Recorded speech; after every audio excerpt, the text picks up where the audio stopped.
Yo guys, Professor Theo here, Uncommon Sense. I had this lecture style video planned for you, but then we ended up having an actual nice day today over here. I don't know what it's like where you're at, but here in Sweden our spring so far is quite miserable, like really cold. Even this morning, quite chilly, many cloudy and rainy days. So when the sun is out, you capitalize, okay? Take notes guys, when the sun is out, you go out. Because the sun is yet another thing you may have been told is dangerous, avoid it, put cancer cream to protect yourself from it, but it's actually amazing and great for you when approached in the right way. Just like sugar, by the way. Before we move on to the topic, you should also get out of that foot prison every once in a while. You know, have your bare feet touch the ground, being able to spread your toes, not having them squished together like this at all times. See, I like to remind diet-focused people of all the other things that matter that you're probably not doing. Multifaceted creatures, guys, many different things that matter for the way we feel, function and operate in this world. Okay, it's holistic. Alright, on topic. I'm gonna tell you how I lost 8 kilos of fat in the same amount of weeks without the sugar diet. Is that even possible? You know, wasn't it the case that way to lose weight just recently was zero carb, carnivore, keto, and now we're doing the complete opposite with a sugar fasting diet thing? Well, I have my own approach, right? And I recently made a few videos commenting, sharing some thoughts, this whole sugar fasting diet thing, and I just finished cutting using my approach that I obviously prefer. So seems like a good time to do a video and tell you just the way I did it, why I did it, what the things I think of, structure everything, and so on, right? So I do a combination of a daily caloric, I shouldn't even say daily caloric deficit, because it's like controlled eating that's going to be a bit different of different days, but I combine, let's put it this way, I combine controlling the amounts I eat on days with prolonged saltwater fast, so 0 calorie fast where I consume nothing but saltwater and black coffee, right? The reason I like this kind of fasting is obviously it is like a fast way to lose weight, to be in 100% caloric deficit, but I like the many other benefits I get at the same time, right? I have many videos about fasting, so I'm not going to go into it all. Basically, what I'm saying is like I could cut without fasting. It's not just because I think it's the best way to lose weight or anything that I do. It's like when I lose weight using fasting, I get some other effects I really like. One of them being like a sort of emotional, spiritual, mental health reset, you know. I always get a different perspective of things when you kind of get into a primal state like that, removing food. I always feel better about everything, you know, coming out of a period like this. Also, for instance, the anti-inflammatory effect when you train hard, you're getting stronger, bigger, more skillful at certain movements, you know, you beat your body up in a way, you know, joints, there's some lingering inflammation, little aches and pains. And going through a block of fast like this, your body ends up feeling so clean, smooth on the inside, right? When it comes to weight loss, the things I like about it is that, and I find that many people are like this, it's that for me, it's I feel like it's easier to refrain from eating altogether than being in a chronic state of under-eating for a long time, you know, because even for certain things from this fasted 0 calories that I even feel good from, while eating in a daily deficit for a long time, you kind of feel a little bit empty at all times, you know. The other thing is that even if you're using complete prolonged fasting as a means of losing weight, you still have to watch what you eat on the other days. Like I have definitely seen people go through with multi-day fasting and not losing weight because they eat way too much on the other days, right? So you have to be precise with what you eat when you're not fasting. However, you're never going to have to be as precise to the T. Like, let's say I aim for a certain amount of calories on a day. If I overeat by 100 or 200, it's not going to matter so much if soon there's going to be upcoming, for someone with a 3,000 calorie plus maintenance, there's going to be multiple days of not eating. If I ate 100 or 200 calories too much in a few days, it's not going to matter much then. But if it's all you're doing, cutting on a daily deficit, there's less margin for error like that, right? I expected that to happen at some point, but yeah, these are the reasons that I really like to do prolonged fasting, right? So I've done it slightly differently many different times.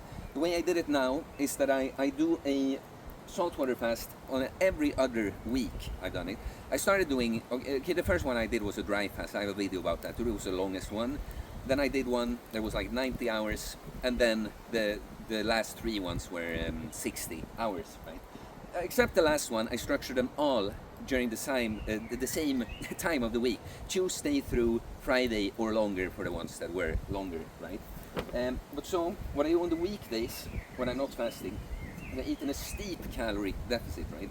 Pretty much, I'm trying to hit on my protein throughout the entire, I'd like to get 200 grams of protein plus, within at least 150 to 200 grams of carbs. And pretty much, you know, the fats I get are just from the foods I still want to eat. You know, like I want to get some eggs for the nutrition, so the fat that has to come with that. But the fat is when I'm like, as I'm reducing my daily intake throughout the cut, it's mainly from the fats that I'm taking that, right? So, for instance, an adjustment when I started to cut was to go from eating eggs with rice and honey to just removing the rice. And then I removed some egg yolks and added more egg whites, right? And my protein yogurt, that when I was bulking, I used 10% fat Greek yogurt. Now I switched, so I just used some of that and mixed it more with some kefir, that's lower fat. But then further into the cut, I changed even to like 0% fat Greek yogurt. By the way, I don't like these artificially low-fat foods other than temporarily for cutting, okay? I want to have some, you know, the way food arrived in nature as much as possible, right? I don't think human beings can outsmart and re-engineer food as much as we seem to think at times. But okay, so I eat in a steep calorie deficit on weekdays, but on weekends I refeed on sugars plus carbs, yes. And this is because, you know, hearing about the sugar diet and people talk about energy levels and stuff, it sounds so like drug addict-like to me, because, you know, acutely from eating, we cannot use so much energy that we take in immediately. Like there's some signaling that happens and we can use some of it, but like to be fully carved up, what I'm saying is that it's not something that's going to happen from eating now. And now I'm just carved up, ready to smash it in the gym completely full. No, I'm going to have to digest and convert this into muscle glycogen, right? So I like to really store up, like carb up during the weekend, so that I have glycogen and can push my workouts in the week. And then, so you see, the way I time it with the fast is that I will do that this weekend refeed. By the way, it's like I don't even count it as close, so close, right? It's like about 1,000 extra calories on the weekend, like Saturday, Sunday, from carbs as much as possible, right? But so I do this whether it's a fasting week or not. But the timing is also so that, you know, I will finish the fast if it's a fasting week, so I go into this refeed weekend. And if it's a refeed weekend coming off a fast, it will be more than I refeed. Like that first day is probably like 4,000 calories plus. Again, keeping it leaner and as much carbs as possible. Lots of it from sugar, by the way, like the sugar refeed. It's like, you know, I will add more potatoes with a meal I eat potatoes, for instance, but then it's basically more honey, more juice, more fruit, right? But yeah, on the coming to the weekend refeed after fast, it's like more, eating more. I want to tell you that throughout this entire cut, I've combined weekend refeeds with like things like dinners, birthday parties, where I cannot control exactly what I eat, and where I do participate and I have some cake and stuff with the other people, right? This is also what I like with the fasting, you know, it's like, if I'm going to come back to fasting all the time, it's like, well, if I cannot watch exactly what I eat on a weekend like that, you know, as long as I on the weekdays stick to my, you know, steep calorie deficit and go back to fast, it doesn't matter if that cake was a little bit bigger than I thought or something, right? But like that's pretty much the diet approach side of things, right? Like steep calorie deficit, like as low as possible pretty much, where I still get the protein and carbs that I like. Weekend refeeds. Every other week, a fast of 60 hours plus. Of course, shortening the fast as I get leaner, because they get more and more taxing the leaner you get. Yeah, that's the diet side of things. But I also aim to get at least 10,000 steps per day. Like I really, throughout this, I don't think I was below one day. Definitely a few thousand above on most days. And to speak about training, like I don't really train heavy on a fast. But since I free up a lot of time from like not having to deal with either food or my heavy weight training that I usually do, I would take that time sometimes and go, also because it was shitty weather, otherwise I would always do it outside, but I would go on the treadmill, incline treadmill walking, you know. It's my favorite form of steady state cardio, like on a machine in a gym, just easy fat loss, right? Like you can get into the zone, and it's not something that wears you down all that much. Like I like to say about walking in general, like a good return on investment.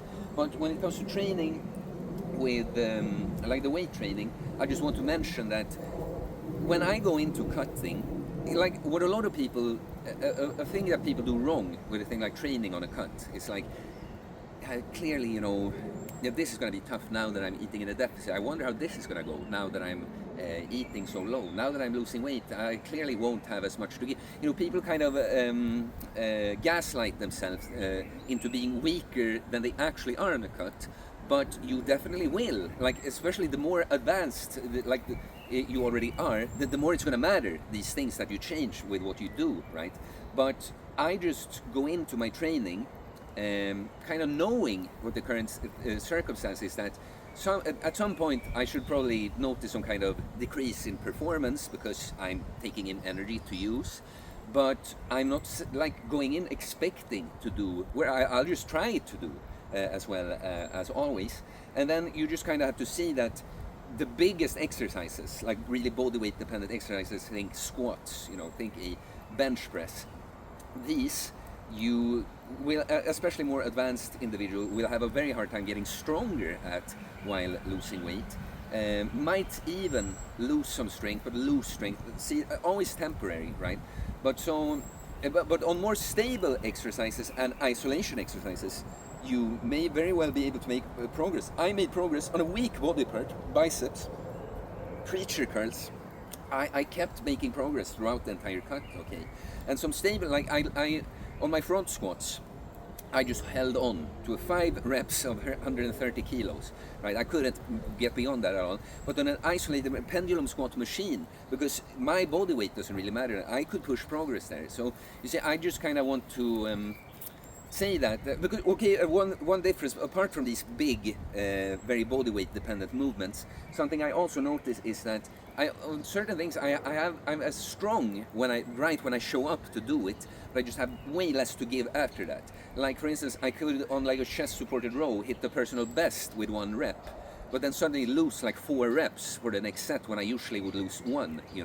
So when cutting, training ends up being, I always say about training that it's quality over quantity. Like you can half-ass something for a long time and it's not going to do almost anything for you in terms of building muscle. You can do very little at a high intensity and it's going to do a lot more. So it's always quality over quantity.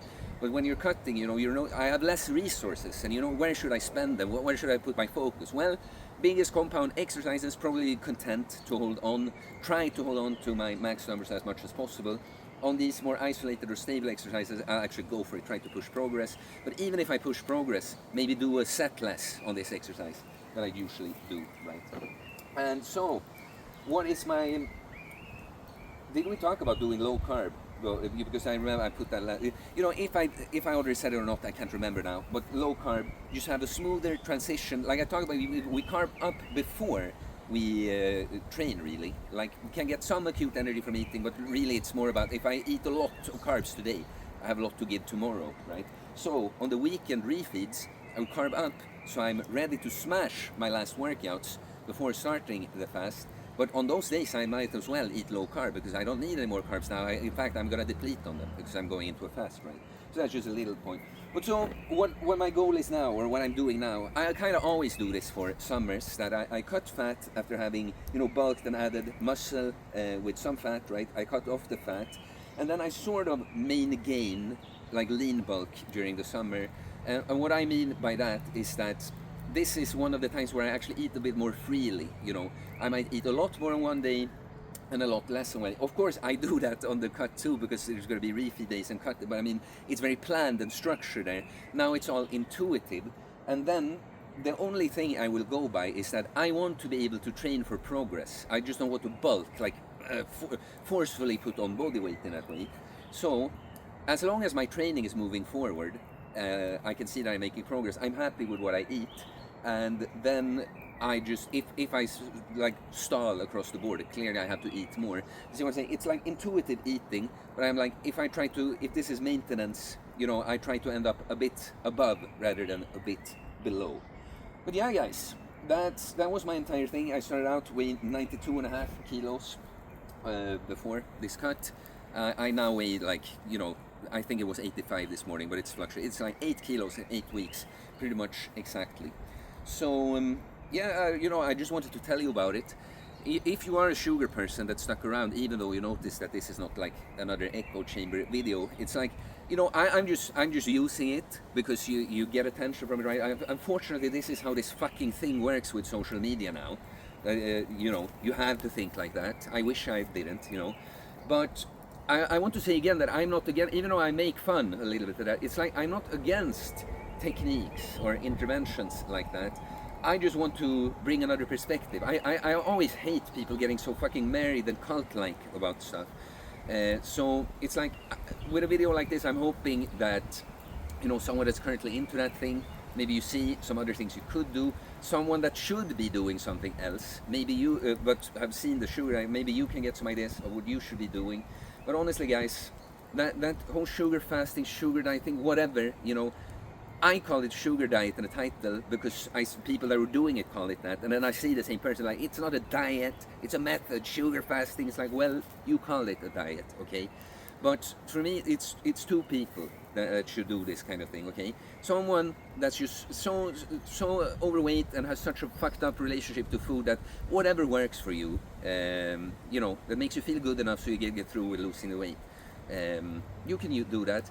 The other thing I see are people that are just like ultra endurance athletes, you know, just want to be light and have a lot of energy to perform, you know. But if you want to be jacked and stacked, meet the individual, you cannot do little, like, you know, rabbit diets like this. I don't know what rabbit, I don't know, but you see what I mean. Like, you're going to have to focus more on eating fucking meat and food, protein and fats, okay? It's also about the micronutrients. But last thing I'll say before I go, because some of these guys that are quite jacked, that now are doing the thing, they didn't get jacked that way. You know, like Cole from Snake Diet, he's now doing all this calisthenic stuff and that and can be strong, but he's a former elite powerlifter, elite bench presser at least, you know.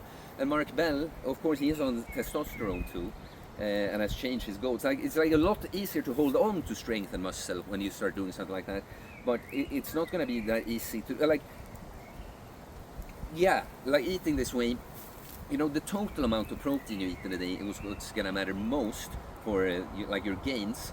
But like dividing it like this, eating just carbs first and then protein in like one feeding, that's not gonna be ideal. Like at least 3 times to get fresh protein spikes and, you know, spread it out so you have amino acid cycling in your bloodstream, you know, throughout the day.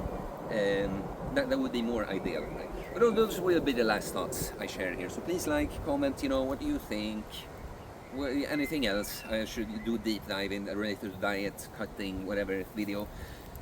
All suggestions are always welcome, and all, you know, it's interesting to read. I do holistic bodybuilding coaching, getting jacked and stacked, mentally, physically, spiritually, becoming that person that doesn't have to follow some fad diet or something, that actually has a regimen to build themselves strong and healthy, and end up looking like this, because they are like this. You know, the external is just a manifestation of the internal person that is a fucking beast, okay? So if you're interested, you send me a DM on Instagram or email me. It's in the description below. I'll get back to you with my different programs. You look up my training book, everything training, mindset, philosophy related you need in order to become a self-reliant, jacked and stacked individual. Fasting combined with natural bodybuilding included in that book, by the way. Please subscribe for more content about fitness, fasting, losing weight, building muscle, self-improvement, soul system, mental health, philosophy, spirituality, mindset. It is a mindset, guys. Uncommon shreds, mindset. Peace.